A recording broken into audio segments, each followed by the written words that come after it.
Belum ada ya kayaknya ya. Oke.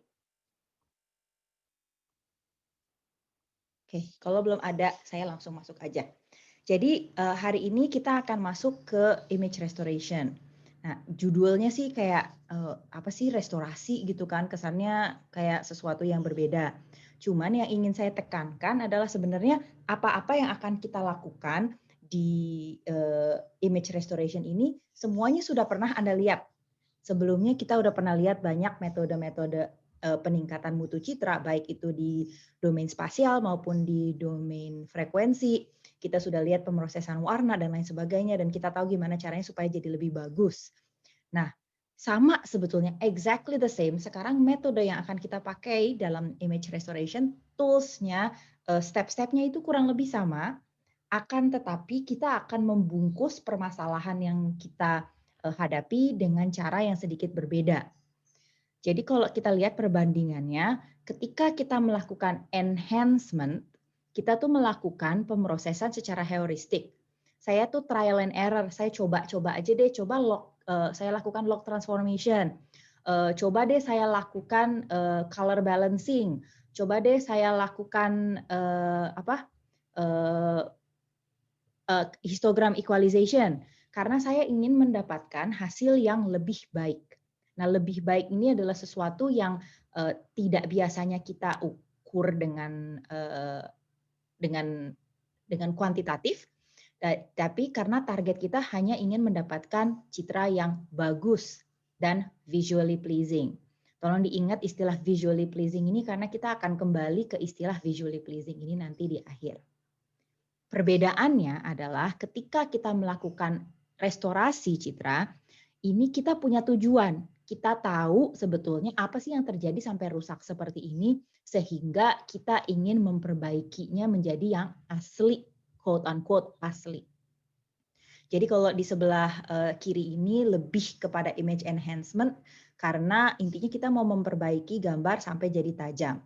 Kalau yang kanan ini, kita mempunyai model of distortion di mana kita tahu bahwa citra ini seharusnya seperti apa, dan kita ingin mengembalikan dia ke bentuk semula. Sehingga sebetulnya yang dilakukan sebetulnya sama saja ya, metode-metodenya itu sama. Saya mungkin mau memperbaiki warna, saya mungkin akan menghilangkan blur, sama saja. Tetapi saya berangkat dari awalnya itu mindset saya beda. Karena sekarang ini mindset saya adalah saya punya target tertentu yang harus saya capai.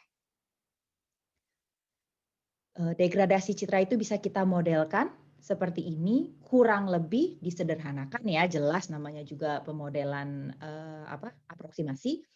Jadi kita punya citra asli, F kecil di sebelah kiri ini, kemudian saya apapun yang terjadi pada dia, terjadi sesuatu pada dia, yang saya namakan degradation function. Apa itu blur, apakah itu pengurangan intensitas, apakah itu gerakan, apakah itu translasi, sesuatu terjadi terhadap citra itu sehingga terdapat suatu fungsi H yang merusak F. Lalu setelah itu tentunya kita masih tetap harus mempertimbangkan noise. Orang citra yang tidak terdegradasi saja pasti mengalami noise. Sehingga kita menambahkan noise model, dan ini hasilnya adalah citra terdegradasi yang kita miliki. Nah, apa sih yang ingin kita lakukan? Kita ingin melakukan filter. Di sini saya pakai istilah filter, tetapi tidak harus filter sih sebetulnya. Cuman biasanya kita gunakan filter untuk mengembalikan si G menjadi F. Note di sini F-nya F hat ya, karena tentunya saya nggak akan mungkin mencapai perfect F-nya kembali. Kalau bagian ini adalah bagian degradasinya, maka yang ingin kita lakukan adalah bagian restorasinya.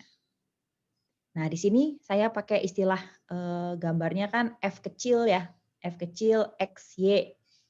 Ingat ya, minggu lalu kita baru belajar notasi kalau X, Y indeksnya itu saya lagi bicara di domain apa ya? Ada yang ingat? X-nya kecil nih, Y-nya kecil. Ini saya lagi ngomong domain apa? Anyone? Oh, ada di chat ya? Spasial, kata Dipta. Betul, saya sedang bicara di domain spasial. Tetapi sekarang kita udah tahu ya bahwa sebetulnya pemrosesan citra itu nggak harus di domain spasial. Jadi saya bisa mendefinisikan degradasi ini dan restorasinya ke dalam 2 domain. Either saya definisikan dia sebagai di spatial domain yang barusan kita lihat, citra asli saya terkena degradasi dan tambah noise. Atau bisa juga saya gunakan notasi di domain frekuensi dan saya akan treat dia di domain frekuensi saja. Tetap aja kok sama, yang terjadi adalah distorsi or degradasi dengan H kemudian ditambahkan dengan N. Oke, jadi sekarang saya udah punya citra nih, mau saya perbaiki, saya restorasi. Saya bisa melakukan 2 hal. Nah, tadi kita udah lihat bahwa yang mempengaruhi citra sampai dia rusak itu, quote unquote rusak, adalah 2 hal. Fungsi degradasi H dan juga noise model N. Nah, kita harus nge-treat ini satu-satu ya. Saya bisa handle noise-nya dulu, baru nge-handle degradasinya atau sebaliknya. Dan terkadang perlu adanya simplifikasi atau asumsi-asumsi. Jadi yang pertama kali yang ingin kita lakukan, approach yang paling pertama, saya ignore dulu deh H-nya. Saya ignore H-nya, saya asumsikan bahwa citra saya hanya memiliki noise tambahan N atau NU. Oke, kita ingat-ingat kuliah StatPro. Ada yang masih ingat bentuk-bentuk ini enggak nih ya? Di kuliah StatPro kita udah belajar distribusi seperti ini. PDF tuh singkatannya apa? Bukan portable, ini ya bukan PDF file loh ya.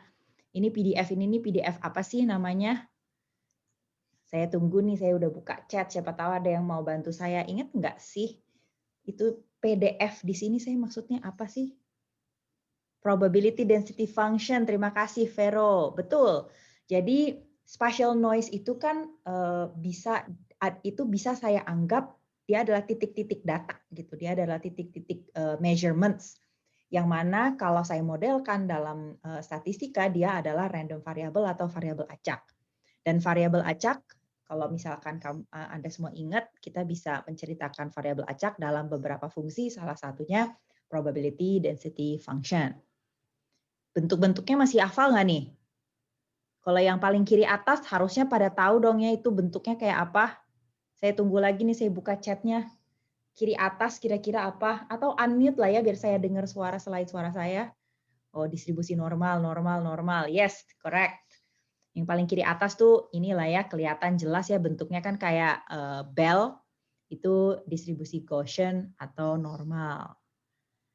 Yang sebelahnya saya kasih bocoran deh. Itu adalah bentuk PDF-nya Rayleigh. Yang selanjutnya adalah Erlang atau Gamma. Yang kiri bawah, ada yang tahu nggak nih? Oh, ini eksponensial. Eksponensial, betul, itu eksponensial. Berikutnya, yang bawah tengah bentuknya Itu kayak apa uniform. tuh? Uniform, betul atau seragam? Oh sorry ya, saya juga ada di chat ternyata. Sip, terima kasih Fadel, terima kasih Agnes juga. Terus yang paling akhir? Sama kayak ini gitu tuh. impuls. Impuls ya, that's right. Oke, jadi kita udah punya nih. Sebetulnya kita tahu noise yang ada di dalam gambar itu bisa distribusinya pada citra itu bisa saya gambarkan berdasarkan statistikanya, distribusi frekuensinya. Ini tidak hanya 6 ini loh ya, cuman ini adalah 6 distribusi yang kurang lebih umum dan lebih gampang diaproksimasikan. Jangan dilupakan dulu ya bentuk-bentuknya karena nanti kita akan perlu ingat-ingat lagi. Nah, intinya saya ingin berusaha mendapatkan pola dari distribusi noise saya. Dia menyerupai apa? Apakah dia menyerupai Gaussian? Apakah dia menyerupai bentuk uniform? Atau bagaimana? Gimana caranya saya bisa dapatkan distribusinya itu? Ada metode pertama yang bisa saya lakukan adalah kalau saya punya kameranya, atau alatnya yang tadi saya gunakan untuk mengambil gambar. Jadi yang bisa dilakukan adalah mengambil foto dari environment yang flat atau gambar yang flat. Flat ini biasanya tidak berubah warna ya. Di sini kebetulan contoh yang dipakai itu gradasi. Cuman kalau saya klarifikasi, istilahnya judulnya flat di sini Tetapi sebetulnya nggak harus flat in the sense of nggak ada apa namanya, nggak ada tekstur, tetapi asalkan saya tahu aslinya, lebih tepat seperti itu. Jadi saya pernah menghitung degradasi dari suatu GoPro gitu, caranya ya saya memfoto kertas karton gitu misalkan. Saya foto kertas karton secara berkali-kali ya, nggak cuma sekali ya, berkali-kali, lalu saya ambil rata-rata deviasinya seperti itu. Dan dari situ kita lihat saya akan punya gambar clear. Nah, ini bagus kalau citra aslinya itu digital karena saya pasti punya digital save citra yang aslinya itu yang digital. Kemudian yang tertangkap oleh kamera saya, permisi sebentar. Yang tertangkap oleh kamera saya itu seperti yang di sebelah kanan. Tinggal saya kurangin aja dan saya akan dapatkan pola atau bentuk noise-nya. Tinggal saya tuh grafkan bentuknya seperti apa. Nah, problemnya adalah kalau ini gambar saya dapatkan dari suatu tempat yang saya nggak tahu siapa yang moto, saya nggak tahu kameranya apa. Kalau saya tidak punya akses terhadap alatnya, saya bisa menggunakan gambarnya itu sendiri. Jadi contohnya nih, kalau gambar seperti ini, saya tahu bahwa ada beberapa area yang seharusnya konstan. Misalkan seperti ini area yang saya ambil. Ini saya tahu bahwa dia itu homogen harusnya tidak ada perubahan. Kalau dia homogen, harusnya grafnya merupakan impuls. Harusnya. Karena itu pokoknya nilainya abu-abu nih ya, berarti kira-kira mungkin kalau 8 bit 125 misalkan. Harusnya. Tetapi ketika saya ambil strip itu, kemudian saya plotkan distribusinya, ternyata saya dapatkan distribusi seperti ini. Jelas saya tahu ini sudah terdistorsi. Signal atau nilai pixel yang seharusnya saya punya di sini harusnya cuma 1, dan ternyata dia sudah melebar bentuknya. Setelah saya dapatkan distribusinya seperti di kiri atas ini, saya bisa bandingkan terhadap noise model yang saya punya dan saya ketahui. Dan dalam bentuk ini kurang lebih dia menyerupai Gaussian distribution, sehingga saya bisa berasumsi bahwa dia adalah noise yang bentuknya Gaussian. Saya kasih jeda dulu sebentar di sini. Silakan kalau ada yang ingin ditanyakan.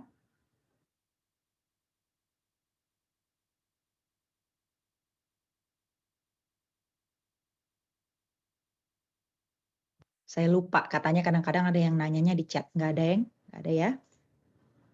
Silahkan. Belum ada? Masih cukup jelas? Masih cukup jelas, Bu. Oke, kalau gitu saya lanjut dulu aja ya. Oke, jadi sekarang saya sudah tahu kurang lebih noise yang ada pada gambar saya, noise yang ada di gambar saya kurang lebih dia menyerupai apa. Perlu saya ingat, ada pertanyaan pernah, biasanya bisa nggak sih saya punya lebih dari satu jenis noise pada gambar?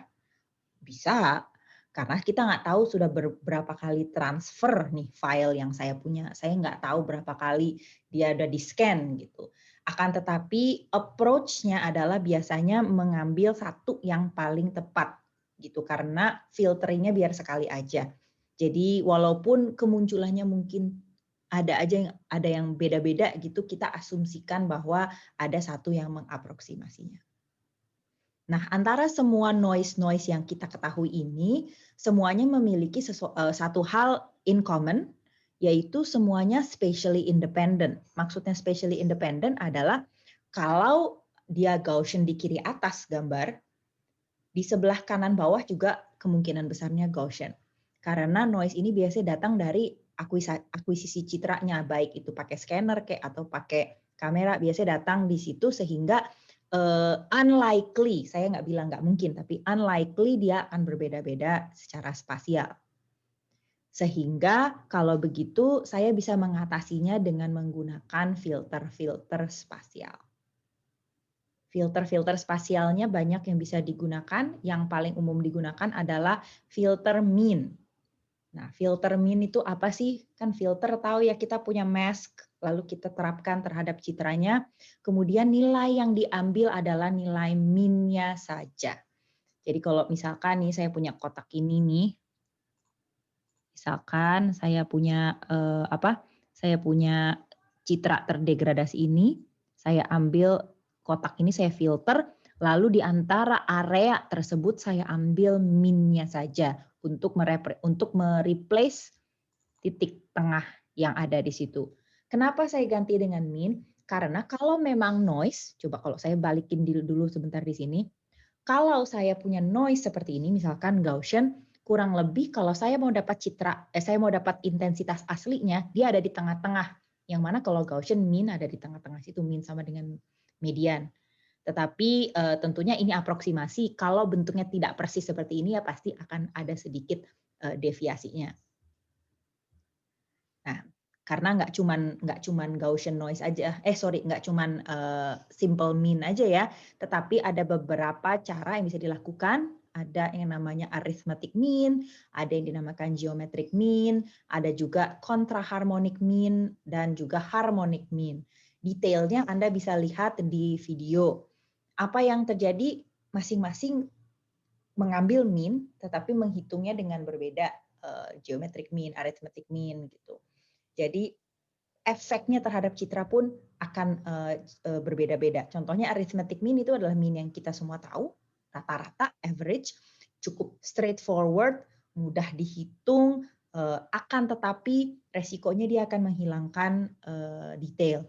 Karena tentunya yang merupakan yang ada deviasi intensitas itu sebenarnya nggak cuma noise ya, cuman ternyata ada pola atau apa di situ, itu juga resikonya bisa hilang. Nah, ini adalah salt and pepper noise yang merupakan impulse noise. Dia itu lebih cocok diterapkan contraharmonic mean filter. Di sini ada Q, nanti Anda lihat di video ya, ini adalah suatu parameter yang harus kita tetapkan pada filter supaya kita dapat menghilangkan. Q-nya berapa? Ya harus dicoba mana yang paling pas untuk menghilangkan noise yang kebetulan ada pada citra tersebut.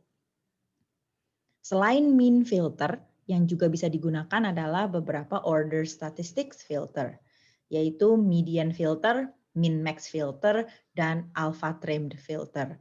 Nah, mungkin Anda ingat dari statistika, kalau saya sedang bicarakan Gaussian, ya median akan sama dengan mean. Jadi tidak akan terlalu terpengaruh kalau misalkan saya mau pakai yang median maupun yang mean. Akan tetapi kalau misalkan bentuk-bentuk noise saya sedang berbeda, mungkin lebih bagus saya pakai max filter, mungkin lebih bagus saya pakai min filter, dan seterusnya. Dan yang mana yang paling pas, ya itu juga perlu dicoba mana yang paling pas dengan gambar Anda. Jadi sebagai perbandingan nih, pada citra ini saya punya citra yang clear image ini, lalu saya punya hasil terdegradasinya dengan salt and pepper noise, dan ini adalah hasil restorasinya dengan beberapa filter spasial yang berbeda. Ini pakai arithmetic mean, ini pakai geometric mean, ini pakai median, ini pakai alpha trim. Mana yang paling bagus? Ya silahkan Anda tentukan. Menurut Anda yang paling bagus yang mana? Menurut saya sih mungkin di sini yang paling bagus yang median ya. Cuman ya itu menurut saya.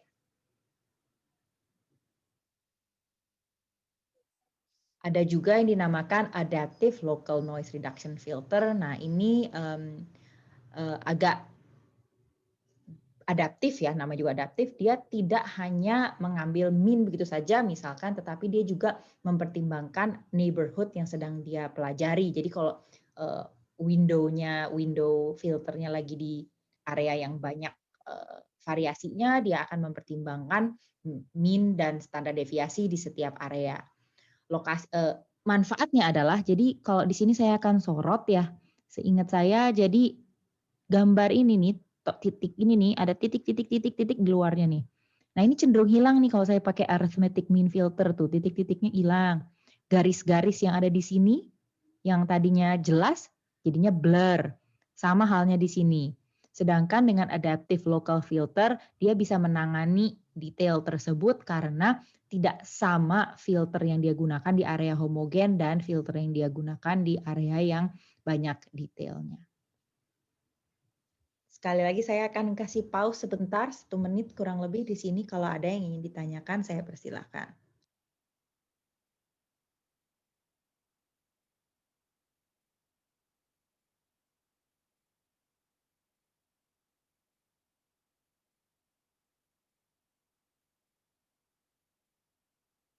Saya cek chatnya juga. Nggak ada ya? Boleh loh, saya ngomong nggak ada ya bukannya berarti hore ya. Kalau ada yang mau ditanyakan dipersilahkan loh ya. Oke, belum ada ya. Oke, kalau gitu saya lanjutkan. Nah, tadi kan saya udah bilang ya, kita bisa pakai di spatial domain bisa, kita juga berarti kita juga tetap bisa melakukannya di domain frekuensi dong ya. Nah, kita akan memproses citra yang terdegradasi dengan noise atau ditambahkan dengan noise di domain frekuensi kalau noise-nya berbeda. Kalau barusan kita melihat yang jenis-jenis noise yang kita barusan lihat ini semua spasial ya. Dia ada tadi impulse, berarti kan kayak ada intensitas-intensitas aneh yang muncul secara berkala. Ada Gaussian, berarti bukannya dia mempunyai satu signal yang apa namanya, yang tajam, tetapi dia terdegradasi dan punya variasinya. Gitu. Karena satu dan lain hal. Kalau noise bisa datang dari transmisi ya paling seringnya ya. Nah, tetapi kita juga bisa menemui yang dinamakan dengan periodic noise. Pernah lihat ya, ini adalah suatu gambar. Di sebelah kiri itu terlihat ada noise yang periodik. Ingat kita udah belajar fungsi periodik ya minggu lalu ya. Intinya periodik itu fungsi itu berarti berulang. Nah, ini spatially dependent kalau di sini. Jadinya tidak lagi saya bisa anggap dia independen di area-area tertentu. Sehingga lebih baik saya handle dengan frekuensi domain. Karena Anda ingat ya ketika saya menerjemahkan dari gambar yang spasial ke Fourier transform, kalau frekuensi tertentu muncul di sebelah sini ataupun di sebelah sini, dia akan tetap terrepresentasi di hasil Fourier transform di tempat yang sama atau di frekuensi yang sama. Tidak peduli dia munculnya di sebelah mana. Jadi contohnya di gambar Fourier transform ini, seingat saya Anda semua juga udah sempat melihat apa namanya di lab kemarin saya lihat ada notch filtering segala macam ya, seingat saya ya. Jadi Anda sudah tahu nih kalau noise itu mungkin muncul di titik-titik seperti itu.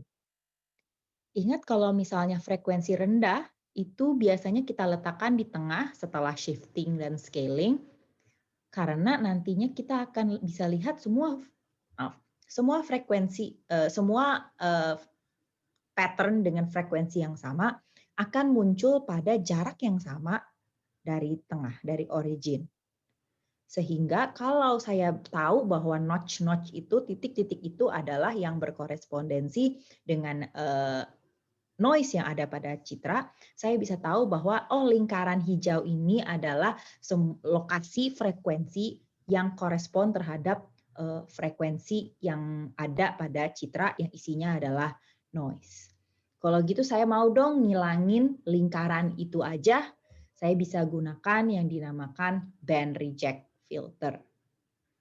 Kalau band reject filter itu saya bisa gambarkan dengan seperti ini ya. Jadi lingkaran tersebut saja yang tidak saya inginkan di citra nanti. Tapi tentunya kita udah belajar juga ya minggu lalu bahwa tidak harus ideal seperti itu dengan perubahan yang tajam, tetapi bisa saya haluskan transisinya dengan Butterworth ataupun Gaussian shapes. Sehingga kalau saya mempunyai gambar seperti ini dengan transformasi Fourier seperti ini, kemudian saya ambil band reject filter yang ilustrasi spasialnya seperti ini ya, berarti yang hitam tidak saya ambil, yang putih saya pass, itu maka saya akan bisa dapatkan citra terrestorasi seperti ini. Salah satu potensi problem yang muncul dengan approach seperti ini adalah kalau for some reason di dalam gambar Anda punya tekstur atau pola yang frekuensinya sama atau mirip dengan noise-nya. Kita mau nggak mau, bukan mau nggak mau, terpaksa itu terhilang juga gitu. Karena apalagi kalau yang dipakai bukan ideal filter, tetapi Butterworth atau Gaussian, dia kan nggak cuma satu frekuensi yang dihilangkan, cuman secara transisional dia akan menghilangkan beberapa frekuensi di sekitarnya. Sehingga kadang-kadang yang namanya details itu juga akan ikut hilang pada citra terrestorasi. Kalau saya balik si band reject filter, saya juga punya yang dinamakan dengan band pass filter. yang sebaliknya ya, yang berkomplement dari band reject filter. Dan kalau sebelumnya saya ingin membuang satu frekuensi, di sini saya malah mau nyimpen frekuensi itu saja, dan yang akan saya dapatkan ya noise-nya saja, berarti sesuai dengan ini. Oke, pause lagi ya. Silahkan kalau ada yang ingin ditanyakan. Halo Bu, mau bertanya dong. Oke, sorry, boleh disebut namanya Oh dong? ya, Siapa yang sedang bicara? nama saya Galang Bu dari kelas A. Mau bertanya dong untuk di penerapannya itu band filter ini kan soalnya kan noise itu bisa aja periodik gitu, tapi nggak pas lingkaran gitu loh Bu. Misal ada gitu. Nah itu seberapa cocok sih Bu band filter ini untuk di real life gitu? Apa kita harus tambahin toleransi gitu biar kedetek noise-nya? Kayak yang Terima dimaksud kasih. toleransi itu kayak apa? Misal lingkarannya itu digedein gitu. Hmm. Ada apa tuh namanya? Ada lingkarannya itu nggak garis doang gitu. Ya, Ada tebalnya gitu. iya. Oke. Ya, tentu boleh ya. Jelas boleh. Itu ketebalan band reject ya harusnya berarti ya. Ketebalannya itu ya tentu bebas terserah Galang. Kalau misalkan ada juga, kalau saya nggak tahu ya kalau di Python, tapi kalau misalnya di MATLAB itu ada yang udah fix ininya, apa ketebalannya. Yang bisa dilakukan adalah mengulang-ulang menggunakan band reject filter yang tipis itu beberapa kali dengan radius yang berbeda-beda. Sama aja kan dengan kalau saya pakai band reject filter yang ketebalannya lebih besar. Boleh apa enggak? Jelas boleh. Jelas, boleh banget, terserah gitu. Tetapi mungkin kalau memang mau menghandle adanya noise periodik yang tidak tepat pada radius yang sama, mungkin instead of menggunakan yang lebih gede dari sananya, mungkin akan lebih baik menggunakan Butterworth atau Gaussian yang karena nature-nya memang bell shape gitu, dia akan mencakup langsung otomatis, dia akan mencakup lebih banyak frekuensi dengan bentuk dia yang tidak lurus begitu aja tetapi agak melebar. Karena ini akan menghasilkan hasil yang lebih halus kalau saya gunakan Butterworth atau Gaussian ini gitu. Jadi Butterworth atau Gaussian ini akan otomatis mencakup lebih banyak frekuensi. Nah, ya tentunya boleh banget, tetapi resikonya adalah akan kehilangan lebih banyak frekuensi yang belum tentu berkorespondensi dengan noise-nya dengan presisi. Jadi mungkin aja kita akan kehilangan detail-detail yang mungkin cukup penting juga. Dan nanti di akhir saya akan tunjukkan ya nanti di akhir suatu hal bahwa ternyata kalau manusia itu membutuhkan sedikit noise loh di dalam gambar. Bukan membutuhkan, tetapi adanya sedikit aja noise itu akan membuat gambarnya lebih natural bagi observer manusia. Jadi kalau tujuannya menghilangkan noise sih nggak apa-apa digedein, cuman saya rasa dia akan menghasilkan hasil yang mungkin less natural menurut saya. Oke, makasih Bu. Oke. Silahkan. Oh, saya lihat di chat ada pertanyaan ya, saya address dulu ya. Ada dari Dipta. Bu, sebenarnya noise periodik ini terjadi karena apa ya? Saya mau balikin lagi ke kelas. Menurut kalian periodic noise ini terjadi karena apa? Oi, saya siapin sesuatu. Silahkan. Kenapa ya terjadi periodic noise?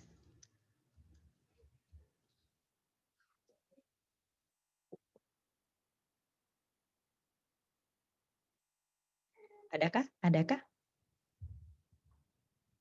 Saya tunggu ya di chat. Ada yang mau ngomong?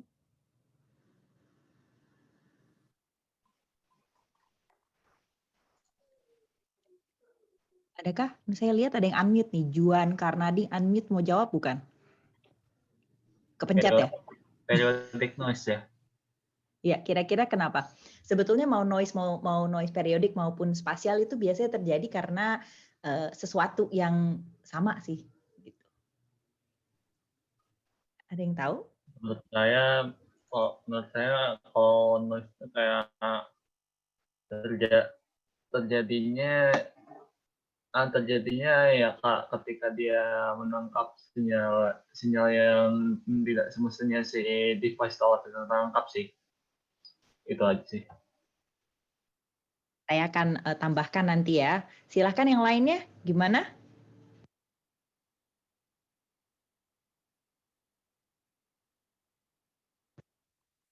Adakah? Adakah? Saya tunggu di chat. Nggak ada tambahannya? Oke, terima kasih ya Juan ya. Jadi both spasial maupun periodic noise ini biasa terjadi secara elektronik. Kenapa maksud saya elektronik itu seperti ini? Gambar yang kita punya, kalau digital ya, kita sedang memikirkan digital, dia biasanya sudah melalui beberapa kali transformasi, bukan transformasi, maaf, transmisi. Jadi ketika di capture ataupun ketika dikirim via email nih, gitu, itu sangat rentan terjadi interference yang terjadi pada transmisi maupun ketika penangkapan. Nah, itu biasanya karena ada unsur listriknya juga gitu. Kalau misalnya menerjemahkan signal yang terjadi, kan kalau misalnya pakai kamera kan ada cahaya datang dan dia ditangkap oleh sensor ya. Jadi sensor itu harusnya dia cuma baca cahaya yang datang aja gitu. Tetapi namanya juga listrik, kadang-kadang ada burst gitu in the background sehingga ada tambahan sinyal yang dibaca padahal nggak ada gitu, ataupun mungkin kadang-kadang sensornya kotor sedikit. Jadi saya tahu, saya bukan fotografer ya, cuma saya tahu bahwa banyak teman-teman fotografer saya yang rajin membersihkan kameranya atau disimpan di apa sih, kulkas kamera, sorry ya, kalau yang fotografer sorry ya, itu ada, itu karena dia mencegah adanya kotoran masuk dan akan merusak sensornya. Karena kalau sensornya kotor, sensornya tidak berfungsi dengan baik, dia akan menambahkan apa namanya, signal-signal yang akhirnya ketangkap di gambar. Mungkin yang fotografer boleh saya dikoreksi ya, takutnya saya ngomongnya istilahnya salah nih. Itu tadi yang saya itu ya, itu keyword itu nggak nyampe, interferensi. Inferensi ya tadi ya, oke. Yep, Ya, exactly.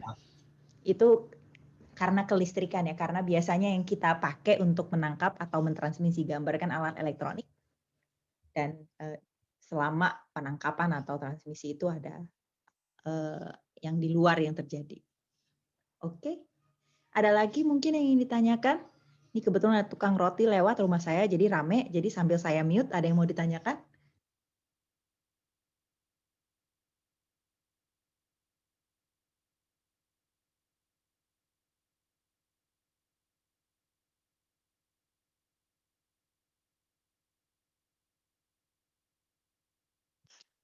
Oke, kalau belum ada, saya akan lanjutkan. Maaf, lanjutkan dulu. Oke, sampai saat ini yang kita lakukan adalah kita ignore dulu degradasinya, kita fokus pada noise-nya saja. Sekarang kita lakukan sebaliknya. Nah, kita lakukan kita anggap noise-nya sudah terhandle atau tidak usah dipikirkan dulu, dan sekarang kita pikirin hak-nya. Ada beberapa hal yang bisa dilakukan. Kita akan present 3 jenis cara yang bisa kita lakukan untuk mengestimasi model degradasinya. Caranya seperti ini. Untuk yang pertama adalah saya bisa lakukan observasi citra. Jadi kalau observasi citra, saya punya gambar rusak kayak gini nih. Maka yang bisa saya lakukan adalah saya ngambil suatu window pada citra saya, misalkan yang di situ. Biasanya saya ambil yang seharusnya sinyalnya cukup strong dan juga yang strukturnya tidak kompleks ya. Jadi saya tahu itu harusnya tidak banyak detail di sana. Nah, kemudian saya udah punya G-nya nih ya. G itu kan jangan lupa itu hasil akhirnya, hasil degradasinya. Kemudian untuk patch tersebut saya perbaiki dengan menggunakan metode-metode enhancement yang sudah saya ketahui. Jadi mungkin untuk deblurring kita tahu bisa pakai filter, untuk deblurring kita bisa lakukan smoothing dan lain sebagainya. Kita bisa pakai apapun yang kita mau untuk kita aproksimasi yang betulnya, yaitu F hat ya. Namanya aproksimasi, saya nggak boleh tulis F. Jadi saya mengaproksimasi F yang seperti apa, kemudian saya bisa hitung aja secara inverse. Saya hitung H-nya itu berarti apa. Kalau saya ketahui G degradasinya seperti apa dan F hat clear-nya seperti apa, saya bisa dapatkan fungsi atau relasi H-nya itu dan bisa saya terapkan kemudian ke seluruh gambar area-area yang lain. Akurat atau tidak? Ya, tergantung sebaik apa Anda melakukan enhancement. Nah, ini balik lagi ya. Kan tadi katanya bukan enhancement. Nah, itu sebetulnya prosesnya sama saja. Yang dilakukan itu perbaikannya sebenarnya sama saja. Hanya saja kita sekarang asumsikan kita punya target tertentu. Nah, kalau saya bisa punya yang rusak dan yang clear seperti ini, daripada saya di sini kan saya agak memperkirakan ya F hat-nya itu seperti apa. Ini kan saya perakirakan sesuai pendapat saya, sesuai mata saya memperkirakan F-nya. Saya nggak suka Bu memperkirakan. Oke, kalau gitu kita bisa melakukan estimasi dengan menggunakan eksperimen. Nah, tapi di sini syaratnya saya harus punya alat yang sama dengan yang mirip lah paling enggak dengan yang saya gunakan untuk mengcapture gambar. Nah, saya kemudian akan mengcapture suatu impulse. Biasanya bisa pakai laser. Kenapa laser? Karena laser itu satu wavelength. Beda dengan cahaya ini lampu di atas saya ini warna putih, cuman wavelength-nya banyak ya. Tetapi kalau laser itu single wavelength source, itu bisa saya capture. Harusnya yang saya tangkap itu impulse yang fix, konstannya A. Saya tahu intensitas yang seharusnya keluar dari laser saya, misalkan. Tetapi ketika saya foto, ternyata yang saya dapatkan adalah hasil terdegradasi di sebelah kanan ini, gara-gara alat yang saya ambil tidak bisa menangkap poin yang harusnya konstan tersebut. Sehingga saya instead of saya memperbaiki dia jadi F hat, saya tahu bahwa dia harusnya konstan A dan sama saja bisa saya bagi seperti ini sehingga saya dapatkan model of degradation H untuk equipment atau alat akuisisi citra tersebut. Jadi kendalanya adalah saya harus punya kamera yang mirip atau paling tidak yang saya tahu mungkin biasanya mereknya sama atau jenisnya sama dengan yang saya gunakan sehingga nantinya semua gambar yang saya ambil, semua citra yang saya ambil dengan alat tersebut bisa saya perbaiki dengan degradation model yang sama. Kenapa tadi saya bilang merek ya, bukannya jualan ya, tetapi untuk merek-merek kamera ya paling enggak sensitivitas sensornya itu biasanya mereka punya kok di websitenya spectral sensitivity-nya itu dan harusnya terstandar. Tapi tiap merek punyanya beda-beda sendiri. Yang terakhir, kita juga bisa lakukan estimasi dengan pemodelan matematis. Jadi saya bisa juga dari awal saya aproksimasikan emangnya saya ngambil citra itu dalam kondisi yang seperti apa sih? Saya bisa modelkan nggak proses fisika yang terjadi? Karena sebetulnya yang harusnya terjadi dalam ideal ada intensitas cahaya yang datang ke kamera dan sensor kamera saya menangkap cahaya tersebut dan mendapat sinyal, gitu kan? Ada cahaya datang, berapa besarnya, berapa kuatnya dia terjemahkan jadi suatu nilai piksel. Straightforward seperti itu ya, kalau Anda masih ingat gimana caranya pembentukan citra digital. Tetapi kalau saya tahu bahwa itu tidak ideal kok dalam suasana yang sebenarnya itu terdapat proses-proses fisika yang sebetulnya terjadi, saya bisa dari awal antisipasi secara preemptif saya modelkan. Oh ternyata cahaya yang datang itu nggak bisa begitu saja datang dan ditangkap oleh kamera.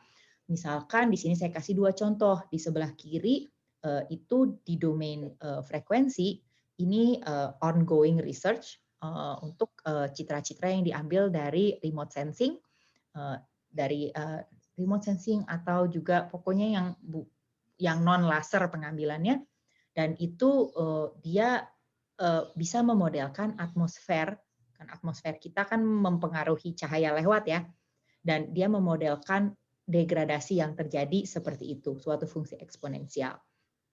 Sudah diketahui, maka kita bisa menggunakan itu untuk memperbaiki citra. Di sebelah kanan, di domain frekuensi, itu adalah pengambilan gambar di bawah air atau di dalam cuaca buruk. Kita bisa memodelkan pergerakan cahayanya seperti itu. Jadi saya udah tahu nih, dia udah nggak mungkin bisa bergerak dengan ideal, maka saya modelin dulu aja seperti ini, sehingga saya nanti kalau dapat nilai intensitas, saya tahu dia sudah melalui proses seperti ini. Apakah ini akurat? Jelas enggak ya, namanya juga aproksimasi, orang proses fisik kan yang terjadi di dunia ini, proses fisik belum bisa oleh manusia dimodelkan dengan sempurna. Jadi ini semua adalah estimasi. Salah satu cara yang sangat populer, ada seseorang yang namanya Wiener yang berusaha memodelkan restorasi berdasarkan model degradasi H ini melalui statistical priors. Jadi si Wiener itu mengamati berbagai gambar yang terdistorsi dan melihat pola-pola yang terjadi sehingga dia mengusulkan Wiener filter seperti ini. Nah, saat ini setahu saya Wiener filter udah implemented di berbagai platform ya. Jadi sebetulnya Anda nggak harus banget mengetahui men-set masing-masing bagiannya, itu sudah bisa digunakan. Contohnya adalah seperti ini, dia sangat kuat untuk menghandle motion blur. Dia sangat kuat menghandle motion blur sehingga dia bisa mendapatkan hasil yang nyaris sempurna nih seperti yang di kiri bawah ini. Dia sudah sangat-sangat clear. Sebelum kita masuk ke contoh real life, saya harus menyebut solusi terakhir dari restorasi citra, yaitu solusi yang berbasis dengan neural network. Hari gini gitu saya tahu bahwa banyak approach yang ada di luar sana berbasiskan deep learning dan deep models. Kalau ini kan semua sebelum ini kita sendiri yang mengekstraksi, oh ini tampangnya kayak gini noise-nya, oke saya mau treat seperti apa, oh ternyata saya nemuin Fourier transform-nya, noise-nya ada di sebelah sini gitu kan, mau saya hilangkan. Nah dengan neural network based solutions, Anda bisa menyerahkan pengerjaan hal tersebut kepada model-model deep learning. Biasanya bisa dilakukan dengan memberi contoh aja. Ini adalah gambar-gambar yang noisy, ini adalah gambar-gambar yang clear. Pelajarin dong hubungannya antara keduanya sehingga nanti ketika Anda punya gambar noisy lainnya, network-nya bisa mempelajarinya langsung. Saya nggak akan masuk dengan terlalu dalam karena setelah masa UTS, kita nggak UTS, tapi maksud saya setelah masa UTS akan ada materi khusus mengenai penerapan deep networks untuk berbagai image processing problems. Jadi untuk sementara saya akan nanti saya taruh di chat box ya, ini YouTube link ini dan Anda bisa pelajari sendiri. Sampai sini ada pertanyaan? Oh, ada chat.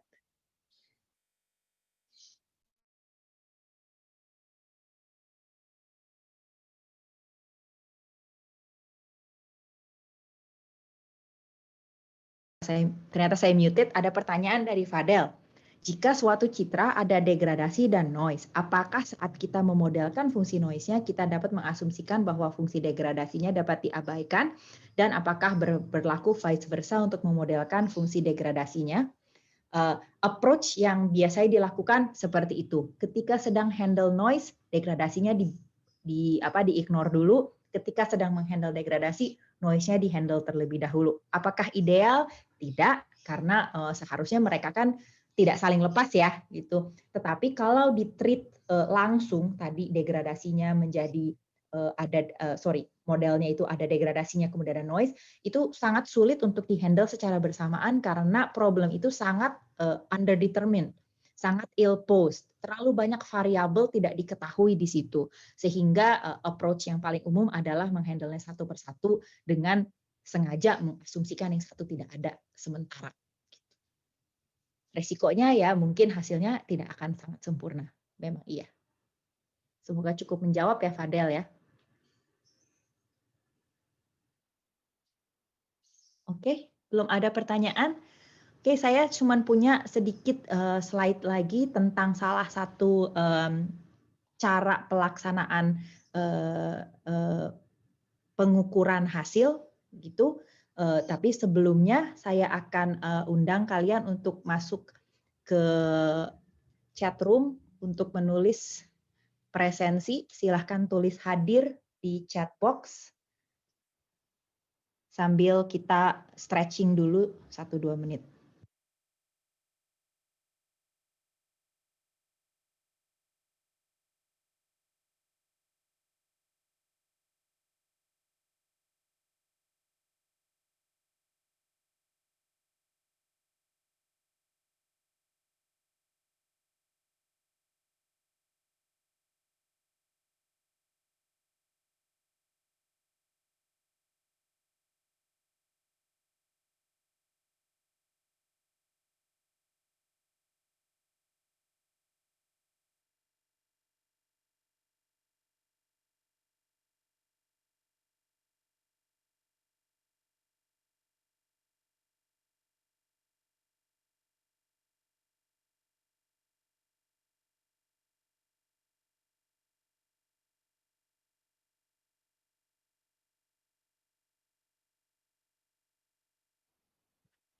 Oke, silahkan diteruskan ya, silahkan tulis hadir sampai nanti saya tutup.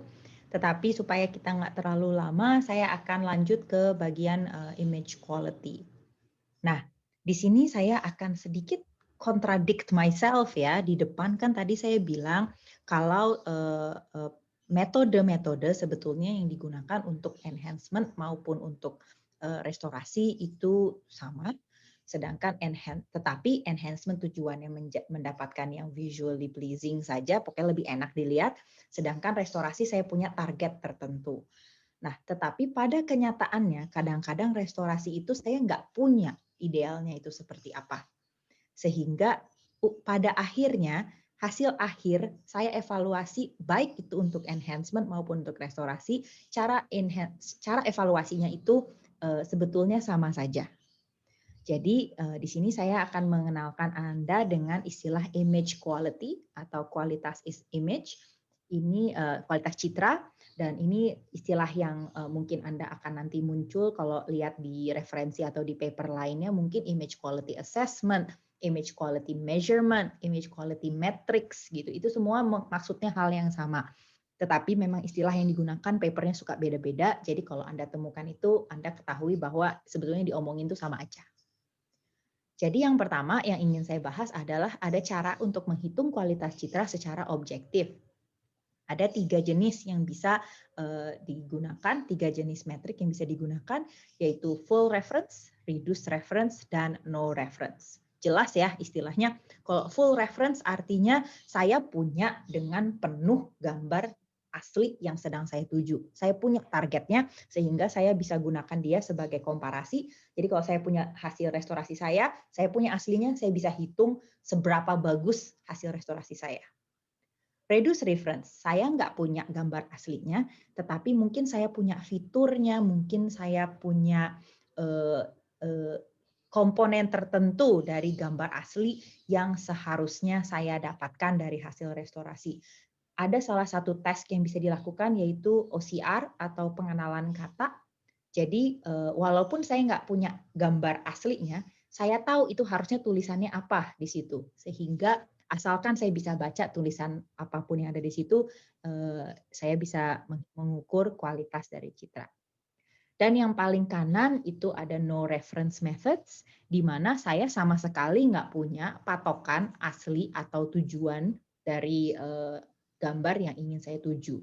Jadi di sini lebih ke ngukur sebagus apa sih gambar saya, dan ini yang paling kanan dan yang tengah biasanya sangat sering digunakan untuk image enhancement pula, karena mereka juga mau mengukur kualitas, tapi untuk enhancement kita nggak pernah punya reference-nya seperti apa. Ini ada beberapa jenis. This is a non-exhaustive list ya. Artinya saya di sini nunjukin 6, tetapi ya di luar sana mungkin ada 6.000. Ups, kok dia gerak sendiri. Ini adalah full reduced reference matrix. Mungkin Anda sudah pernah dengar ada PSNR, mean square error, jelas lah ya kalau mean square error mungkin Anda sudah tahu.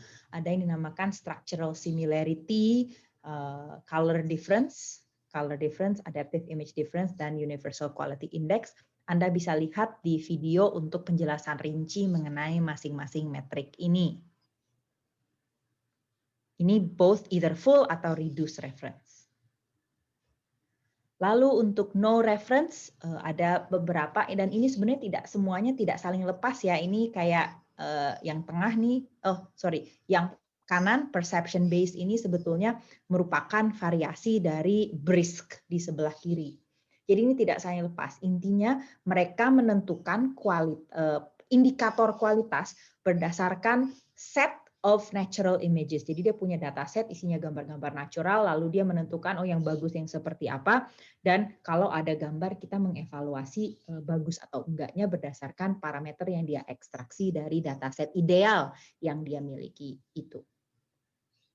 Sampai saat ini saya punya angka nih, ini semua metrik nih, sehingga saya akan dapatkan suatu angka di akhir penghitungan ini yang menunjukkan sebagus apa sih gambar saya. Tetapi sebetulnya untuk pengukuran kualitas itu tidak harus dengan menggunakan suatu angka. Saya bisa melakukan pengukuran subjektif. Saya bisa gunakan human observer atau manusia observer. Pengamat untuk mengukur kualitas. Saya bisa bertanya kepada orang-orang, yang bagus yang mana sih? Yang ini masih blur nggak? Yang ini warnanya bagus nggak? Dan seterusnya. Ini adalah pengukuran yang subjektif, tetapi saya akan tanyakan pertanyaan yang sama dan setup yang sama untuk beberapa observer. Jumlah observer yang harus ditanya itu ya makin banyak lebih baik ya. Tetapi pada umumnya ada konsensus di mana yang mengatakan 20 orang itu minimal. Jadi kurang dari 20 orang itu kurang bisa diandalkan hasilnya. Kemudian gambar-gambarnya di setup dan saya akan uniform. Jadi kalau kalian semua saya tunjukin set gambar, Anda semua harus melihat setup yang sama. Setupnya tuh seperti ini misalkan ya. Jadi lihat di atas nih, ini saya setup gambar-gambar yang ingin saya ingin Anda evaluasi ini, gambar-gambar ini di setup yang sama dan netral ya sekelilingnya. Dan layar yang saya tunjukkan biasanya seperti ini. Ini ketentuan warna abu-abu yang ada di belakang ini tuh ada ketentuannya. Saya nggak hafal, tapi setahu saya harusnya netral 126, 126, 126 misalkan RGB-nya. Sehingga netral dan Anda bisa melihat dua buah gambar yang misalkan saya lagi minta Anda compare. Atau dengan ini salah satu contoh saya tadi lupa nyebut istilahnya psychovisual experiment. Dan ini adalah psychovisual experiment lain yang ingin Anda menilai beberapa komponen, lightness, contrast, busyness, colorfulness, color contrast, dan saya ingin pengamat memilih medium, low, dan seterusnya. Dan technically, saya bisa tanya pertanyaan apa saja kepada Anda untuk Anda jawab, asalkan semuanya seragam terhadap semua observer dan ditentukan sebelumnya. Jadi sebelumnya sudah tentukan saya mau nanyain ABC kepada observer. Jangan di tengah-tengah tiba-tiba nanyain yang lain ya, karena itu harusnya terkontrol. Namanya juga eksperimen statistik. Sebagai contoh, saya akan presentasikan salah satu penelitian tentang restorasi citra, yaitu yang baru-baru ini kita kerjakan. Jadi saya punya gambar-gambar yang hazy seperti ini, itu mungkin terjadi karena cuaca buruk, dan saya ingin melakukan dehazing atau menghilangkan haze menggunakan metode tertentu, kita belum tahu ya, dan saya mau mendapatkan gambar clear seperti di kanan. Kemudian saya ingin tahu yang paling bagus tuh metode seperti apa. Untuk initial ini, untuk initial study kita gunakan dua buah approach. Yang pertama, pix to pix itu adalah suatu network ya. Jadi tadi saya sudah sebut neural network sangat kuat untuk melakukan pemetaan dari gambar ke gambar. Dan satu lagi kita gunakan Kelahe. Anda harusnya sudah belajar ya tentang histogram equalization. Dan di sini kita lakukan image quality assessment menggunakan pengukuran subjektif maupun objektif.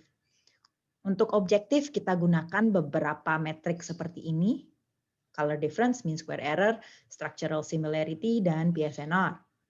Untuk subjektifnya kita gunakan suatu psychovisual experiment untuk melihat mana sih yang lebih bagus? Kalau yang tengah itu yang hazy, yang kiri hasil di hazing pakai pix to pix, yang kanan di hazing pakai kelahe. Nah, hasil yang kita dapatkan itu mengconfirm yang tadi ingin saya katakan di awal, bahwa coba kita lihat objective results-nya. Pix to pix selalu lebih bagus daripada kelahe secara metrik. Tetapi ketika kita lihat result subjektifnya di kanan, ternyata ada subset yang oleh observer secara konsisten dia nggak suka hasil rekonstruksi oleh pix to pix. Dia lebih suka yang dari kelahe. Nah, itu karena apa? Karena yang dinamakan objective metrics tadi, mengukur kualitas dengan angka tadi, belum tentu berkorelasi dengan apa yang enak dilihat oleh mata manusia. Bahkan kami mendapat feedback bahwa orang bilang, oh jangan dihilangin sama sekali, biar kelihatan realistik, harus tetap ada haze-nya gitu. Dan itu bertentangan dengan target awal kita, di mana waktu target awal kita, saya mau dapat yang hilang sama sekali haze-nya. Dan mungkin ini bisa saya sambungkan sedikit ya dengan pertanyaan Galang tadi di depan. Kalau noise-nya beberapa mau saya hilangin semua, gimana? Bisa saya lebarin nggak? Bisa. Tetapi sebetulnya itu salah satu manfaatnya Butterworth maupun Gaussian, karena sebetulnya kita untuk mata manusia nggak enak sebetulnya ngelihat gambar yang sama sekali nggak ada noise-nya. Karena kita mungkin terbiasa melihat ada sedikit distorsi sehingga kelihatannya lebih ideal. Oke, sampai di sini saya sudah habis review saya. Sampai sini ada pertanyaan. Ini ada chat mau nanya. Oke. Oh, oke. Nggak ada. Ada yang ingin ditanyakan? Saya minta tambahan waktu 5 menit ya, sampai 9.05. Sorry saya telat. Ada pertanyaan. Oh, sorry. Ada nih pertanyaan dari Nanda. Yang sudah dijelaskan kan beberapa metode untuk melakukan restorasi pada citra yang terdistorsi maupun noise. Untuk citra yang terdamage, ada metode khusus. Terdamage itu seperti ini bukan maksudnya. Maksudnya adalah kayak ini bukan kayak gambar-gambar tua gitu, bukan maksudnya Nanda. Boleh unmute loh kalau mau. Oh ya Bu, ya seperti itu kira-kira Bu. Oke, saya mau tunjukin sesuatu ya. Kayak gini bukan? Oh sorry, salah geser. Yang ini bukan maksudnya, kayak gini bukan? Iya Bu. Ya, oke. Ya, ini memang belum kita cover. Jadi ada beberapa hal yang tambahan, ada metode tambahan. Pada dasarnya kita bisa menerapkan yang sudah kita bahas hari ini kepada citra ini. Jadi contohnya nih, saya misalkan yang ini nih, yang kanan ini.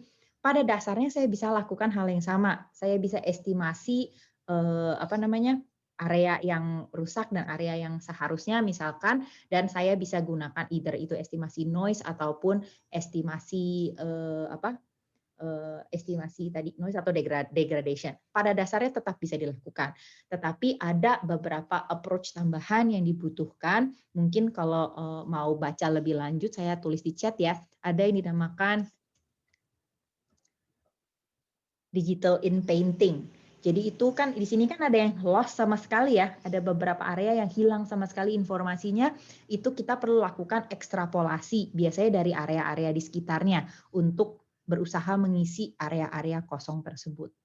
Jadi untuk pertanyaannya ya, apakah bisa pakai approach yang tadi? Sebenarnya tadi tetap bisa digunakan sih, tapi mungkin hasilnya tidak akan sempurna, perlu ada tambahan kayak gitu. Cukup menjawab, Nanda? Ya Bu. Terima kasih Bu. Yap, silakan. Yang lainnya kalau ada yang ingin tanyakan. Sebelum saya tutup, jangan lupa kalau yang belum tulis hadir, silakan tulis hadir.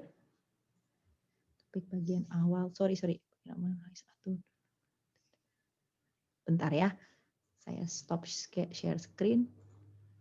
Oke, ini ada dari Tolhas, topik bagian awal. Kira-kira yang menyebabkan suatu noise atau independen atau dependent itu gimana? Maksudnya independen atau dependent itu apa ya? Oh, spasial itu ya?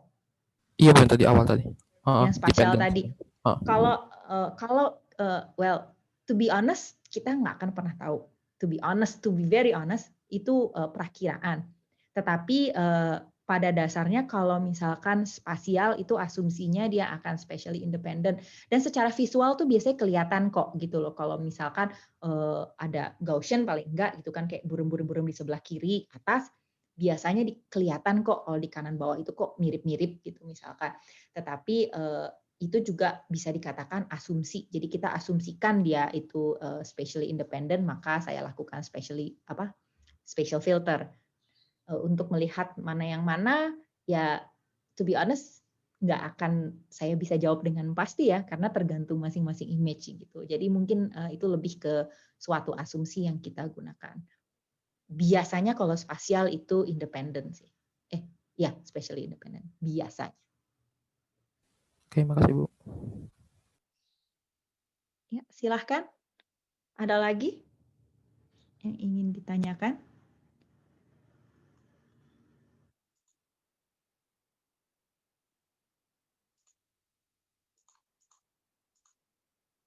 Adakah? Going once, going twice?